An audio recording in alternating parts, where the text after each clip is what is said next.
Hello my dear friends, welcome to Adhyayan Adhyapan. मैं निभा आप सभी का बहुत बहुत स्वागत करती हूं और आशा करती हूं कि आप सब सुखी होंगे, स्वस्थ होंगे। तो फ्रेंड्स, आज की इस वीडियो में हम लोग एक महत्वपूर्ण पार्ट्स को पढ़ेंगे, इंपॉर्टेंट टॉपिक को पढ़ने जा रहे हैं, क्योंकि ये जो टॉपिक है आपके इंग्लिश पैडागोजी में पूछे ही जाते हैं। तो 1 to 2 मार्क्स 100% आएंगे। इसके अलावा अगर आप किसी और टीचिंग एग्जाम्स की तैयारी कर रहे हैं और उसमें अगर इंग्लिश पैडागोजी पूछा जा रहा है तो 100% यहाँ से प्रश्न बनता है। तो सी टेट की बात कर रहे हैं अभी हम लोग, तो सी टेट, टेट इत्यादि सब में यहाँ से प्रश्न पूछा जाता है।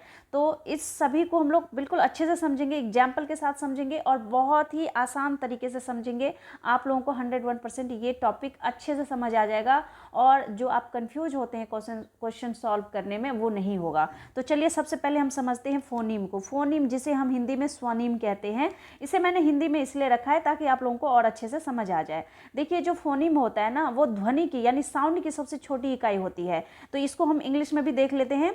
क्या यहाँ पर दिया गया है कि it is the smallest unit of language. It does not have any meaning of its own, but when attached with a word, it modifies it.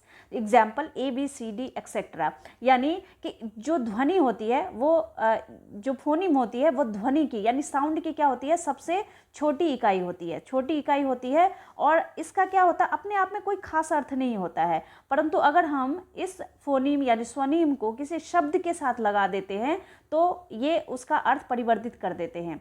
अब कैसे, देखिए, जैसे यहाँ पर ए बी सी डी लिखा हुआ है, अगर आप बी में ए और ए मिला देंगे और डी लिख देंगे तो ये बैड हो गया। इसी तरह सी में अगर सी ए टी कैट मिला देंगे तो कैट हो जाएगा। तो ये अपने आप में तो इसका कोई अर्थ नहीं है, मतलब अ आ ई का कोई अर्थ है, लेकिन अगर आप अ से अनार बना दें तो इसका अर्थ बन जाता है। इसी तरह, मतलब यहाँ पर मैं हिंदी में समझा रही हूँ लेकिन आपको यहाँ पर इंग्लिश में समझना है। तो इसी तरह ए बी सी डी जो भी है, या फिर हिंदी में च छ ज इत्यादि, ये सारे क्या है, साउंड है। तो इनका अपना कोई अर्थ नहीं होता, लेकिन अगर इसको किसी शब्द के साथ मिला करके कोई वर्ड बना दिया जाए तो उसमें उसका अर्थ निकल कर आ जाता है। तो यही था आपका स्वनिम। उम्मीद करती हूँ आप लोगों को अच्छे से समझ आ गया होगा। इसी तरह से बैड लिखिए, पैट लिखिए, बैट लिखिए, इस तरह से सारे जो है यहाँ पर शब्द बन जाते हैं। तो उसी को हम कहते हैं स्वनिम। स्वनिम यानी ध्वनि की सबसे छोटी इकाई, साउंड की सबसे छोटी इकाई। तो उम्मीद करती हूँ आप लोगों ने समझ लिया होगा। अब चलते हैं मोर्फिन में। मोर्फिन क्या होता है इसको समझिए। देखिए, इसको हिंदी में क्या कहते हैं, रूपिम कहते हैं। तो आपको इंग्लिश में ही याद रखना है। देखिए, जो आपका मोर्फिन होता है वो होता है, it is small unit of a word, यानी शब्द का छोटा रूप होता है। शब्द का क्या होता है, छोटा रूप होता है। और इनका अपने आप में भी अर्थ होता है। ध्यान देंगे, जो आपका फोनिम था उसका अपने आप में अर्थ नहीं था, लेकिन जो यहाँ पर मोर्फिन है उसका अपने आप में अर्थ होता है और यह शब्द का छोटा रूप होता है, शब्द का छोटा रूप होता है। जैसे देखिए, यहाँ पर जैसे कार हो गया, जार हो गया, राम, गीता, डॉग, कैट इत्यादि। तो इसका अपने आप में क्या है, अर्थ है ना। जैसे कार का भी अपना अर्थ है, जार का भी अर्थ है, राम का भी अर्थ है। तो इसीलिए अगर हम इसी को हिंदी में समझें, हिंदी में अगर एग्जाम्पल के थ्रू समझें तो प्रतिदिन, प्रतिदिन, तो प्रति का भी अपना अर्थ है, दिन का भी अपना अर्थ है। प्रतिरूप हो गया इसी तरह से, तो प्रति का भी अपना रूप है और रूप का भी अपना अर्थ है। तो कहने का अर्थ ये है कि रूपिम शब्द जो होता है यानी मोर्फिन जो होता है वो आपका स्मॉल यूनिट ऑफ वर्ड होता है। ये आपको याद रखना है। यहाँ से आपके 100% प्रश्न पूछे जाते हैं और लास्ट में हम लोग 1-2 क्वेश्चन भी सॉल्व कर लेंगे। इसके बाद जैसे इसी में देख लीजिए, जैसे आप यहाँ पर यह अनब्रेकेबल लिखा है, अनब्रेकेबल। अब अन को अलग कर दीजिए, ब्रेक को अलग कर दीजिए, एबल को अलग कर दीजिए। तो इन सभी का अपने आप में अर्थ है। कहने का मतलब है कि इनका अपना एक अर्थ होता है, बस आपको ये समझना है। चलिए अब देखिए हम लोग क्या समझेंगे, वाक्य विन्यास। अब सिंटैक्स क्या होता है उसको समझते हैं। तो भाषा के नियम वाक्य विन्यास कहलाते हैं, यानी भाषा के जो रूल है, लैंग्वेज के जो रूल है। जैसे आप लिखते हैं सब्जेक्ट, ऑब्जेक्ट और वर्ब, ये लगाते हैं ना फॉर्मूला ऐसे करके, सब्जेक्ट प्लस वर्ब की फॉर्म, वर्ब की फर्स्ट फॉर्म हो, सेकेंड फॉर्म हो, जो भी हो, और प्लस ऑब्जेक्ट, ये रूल लगाते हैं हम लोग, तब हमारा सेंटेंस बनता है। तो इसी नियम को कहते हैं हम लोग सिंटैक्स। जो रूल पर आधारित सेंटेंस बने हो, ठीक है, जिसके जो कि क्या हो, भाषा के नियम के अनुसार कोई सेंटेंस बने उसी को हम कहते हैं सिंटैक्स, वाक्य विन्यास, यानी भाषा के नियम को वाक्य विन्यास कहते हैं। जैसे देखिए यहाँ पर इनका कहना है, जैसे इन्होंने एक एग्जाम्पल के थ्रू समझाया कि मैडम चाय पी रही है, तो ये बिल्कुल सही है, एक नियमबद्ध व्यवस्था में ये सेंटेंस बना हुआ है।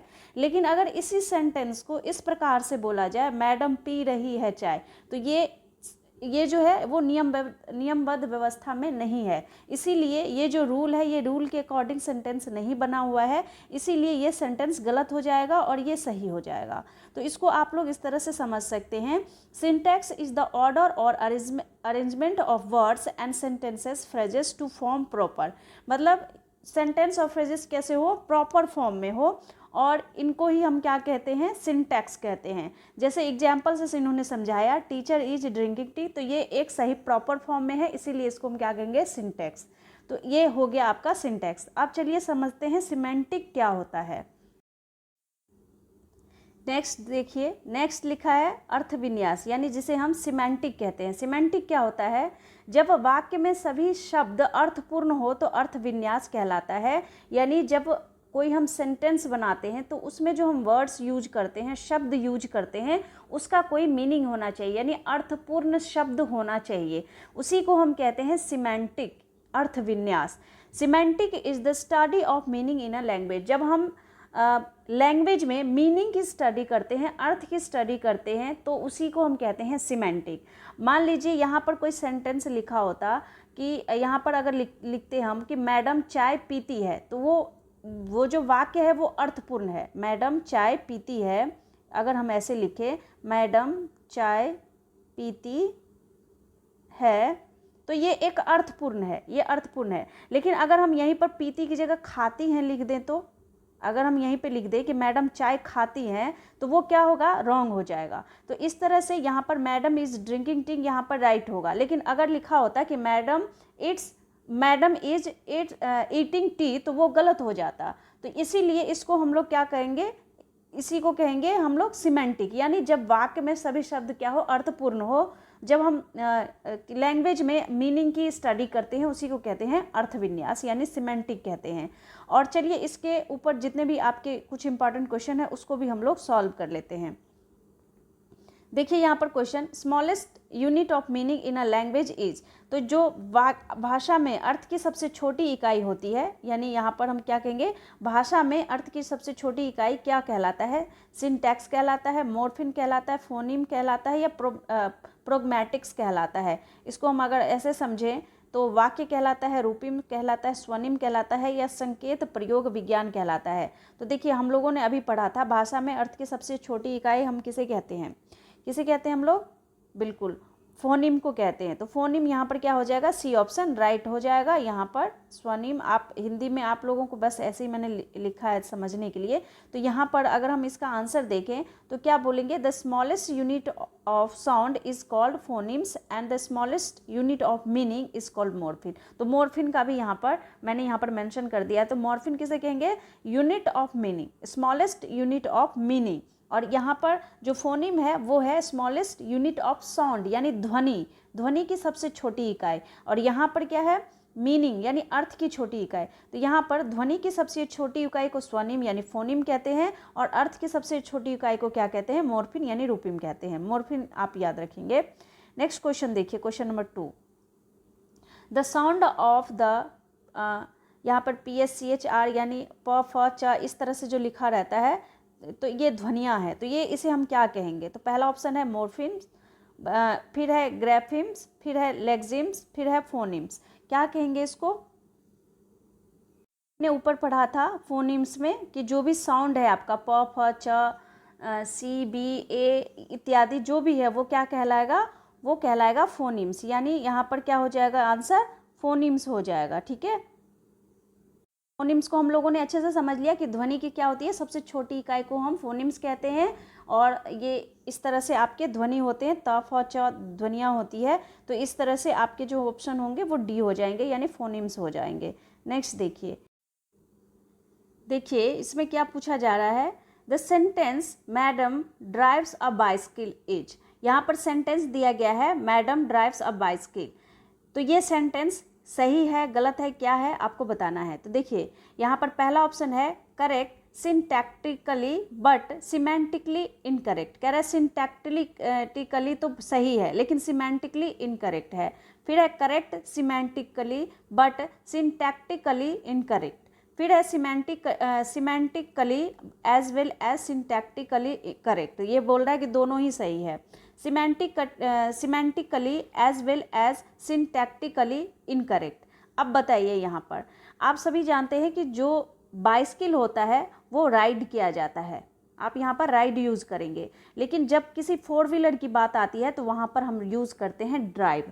तो यहाँ पर कहें तो ride is used for bicycle while drive is used for car और एनी 4 व्हीलर्स। तो आप किसी भी मतलब साइकिल के लिए हमेशा राइड यूज़ करेंगे, या फिर किसी भी चीज़ के ऊपर अगर आप चढ़कर जाते हैं, जैसे आप हाथी पर चढ़ के जाते हैं, घोड़े पर चढ़कर जाते हैं, उसे आप राइड कहेंगे ना कि ड्राइव कहेंगे। तो किसी के ऊपर चढ़कर जाना और किसी के अंदर बैठकर जाना उसमें फ़र्क होता है। तो आप कार के अंदर बैठकर जाते हैं तो वहाँ पर आप ड्राइव यूज़ करेंगे किसी भी 4 व्हीलर में।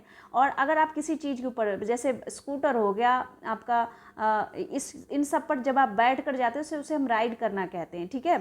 तो यहाँ पर ड्राइव यूज़ करते हैं। तो यहाँ पर इसीलिए यहाँ पर जो होगा सिंटैक्टिकली तो ये सही है, मतलब जो इसका जो रूल है उस हिसाब से सही है, लेकिन सिमेंटिकली यानी अर्थ विन्यास के हिसाब से ये क्या है, इनकरेक्ट है। तो इसीलिए ए ऑप्शन आपका यहाँ पर क्या हो जाएगा, बिल्कुल सही। तो फ्रेंड्स यही कुछ इम्पॉर्टेंट टॉपिक था जहाँ से आपके हर बार प्रश्न पूछे जाते हैं। तो अगर वीडियो पसंद आए तो वीडियो को लाइक, चैनल को सब्सक्राइब कीजिएगा। मिलती हूँ नेक्स्ट वीडियो में, तब तक के लिए thank you and thanks for watching.